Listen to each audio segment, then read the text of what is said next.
Hello friends and welcome to Med Simplified.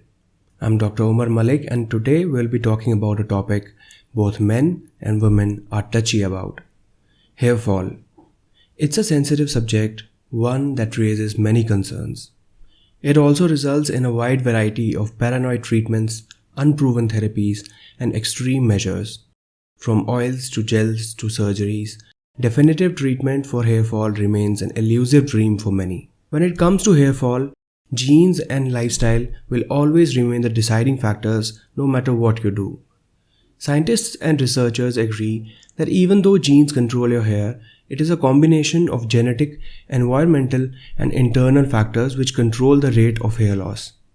However, with that said, until the problem of hair fall begins, very few people actually put in the time and effort into dedicated nourishment of hair, except for the occasional shampoo and conditioner.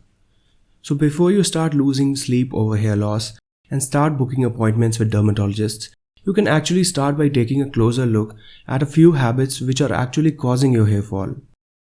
In this video, that is exactly what we will be doing. Chances are that even slight modifications in your diet and habits, such as changing certain behaviors, may have a drastic impact in delaying, if not preventing hair loss. So let's begin. We have made numerous videos highlighting the various ways stress affects our bodies. From high blood pressure to diabetes to depression and now hair fall. Excessive stress has been conclusively linked to all these problems. It is a common knowledge that stress causes hair loss. All of us have seen the examples among our family members or friends or even ourselves. What's worse is that, ironically, hair loss causes more stress to a person already experiencing stress. And this turns into a vicious cycle with more hair loss. A recent study, first of its kind, studied the effect of acute stress on hair well-being. They examined the hair health of students before and after a major semester exam, which comes as a kind of acute stress. The results suggested that stress-induced hair changes can be found even in healthy humans who are exposed to major exam stress. This correlated with their internal cytokine balance and their blood work before and after the exams. However, the study also provided clinicians and their patients with reassuring information. The stress-induced hair health changes occur within a physiological range and are fully reversible when the stress factor was removed. So friends, even though stress has become an inseparable part of our life, we can always minimize its impact by various methods. Yoga, meditation, relaxation techniques have been scientifically proven to decrease stress levels and improve the quality of your life. All of us have experimented with hair in our childhood and adulthood, from funky hairstyles to styling products which made our hair so fashionable. But researchers and dermatologists both advise against the usage of synthetic chemicals of any kind for hairstyling. On the longer run, they have been shown to be detrimental for your hair health. Bleaching and dyeing of hair causes the hair to become thinner and more prone to breakage. Styling tools like hot rollers, curlings, and flat irons are harsh on the hair. They damage the cuticle, which is the outer layer of the hair fiber, and this makes the hair brittle and weak. Straighteners and relaxers can scar the hair follicle, and this also causes hair loss.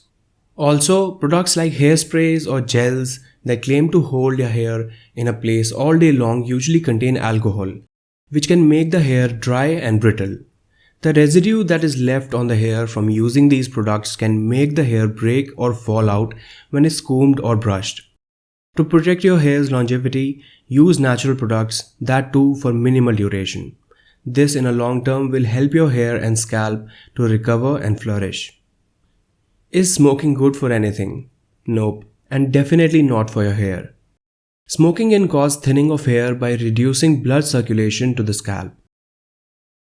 Nicotine, which is the active ingredient of cigarette smoke, causes the blood vessels to tighten and eventually close. This leads to reduced blood flow to the hair follicles, which in turn leads to decreased hair growth. Cigarette smoke can also lead to oxidative stress and free radical development, which may directly inhibit cellular activities necessary for hair growth. Hair may recover when someone quits, but depending upon how long that person had been smoking and how much damage was done to the circulatory system, it is hard to predict the level of recovery once you stop smoking. So it's in your better interest not to smoke at all. To know how smoking affects your body, you can watch our video by clicking the banner above. Research has proven the role of nutrients such as iron, vitamin D, zinc, and biotin in the health of your hair. Also, if you aren't eating correctly and adequately, no matter what products you use on your hair, it simply won't grow to its best ability. This is even more important for people who are following fad diets or other restrictive eating plans who are vegetarians or vegans. You should know that hair isn't considered as an essential system, meaning that keeping the scalp full of energy and fuel isn't an issue of life or death. The body will always prioritize vital functions before hair, so hair only receives nutrients once the major organs have been fed. This means that if you skip meals, skip veggies, skip nutritional food, you will experience hair loss even if you're taking vitamin supplements. If you want to know more about how diet and vitamins affect your hair and which foods will boost your hair growth, you can watch our video on this topic by clicking the banner above. Shampooing is very important to the health of scalp and hair. Basically, your scalp is skin, and the way to keep the scalp healthy is to shampoo frequently. If you don't shampoo, things like oils and pollutants can build up on the scalp. This leads to inflammation of the scalp, local irritation, dryness, and dandruff, which is also known as seborrheic dermatitis. This inflammation can disturb hair growth, and dandruff can lead to itching, which leads to scratching and eventually breakage and hair loss. To prevent this, dermatologists agree that most people, depending upon the level of oiliness of scalp, should shampoo at least once every alternate to every third day and have good hair wash habits. It's important to be gentle, do not scratch your scalp. Use your fingertips and not your fingernails to massage your scalp. On the other hand, shampooing too frequently is also a concern for people with dry and brittle hair, as it can lead to more breakage. Shampoo and hair products contain parabens and sulfates, which can be damaging and drying if used excessively and on unsuitable skin. Always choose your shampoo carefully, depending upon your scalp type, which can range from oily to dry. Usually, pricier products mean higher quality ingredients, but that is not always true. Your hair and scalp will be the real judge of what suits your needs. So friends, here we are with a few things and habits you can change about hair loss. I hope you learned something new which will help with your hair health. Thank you so much for watching this video. If you like it, share this video with your friends and don't forget to subscribe to our channel. We are committed to bringing you latest and better content.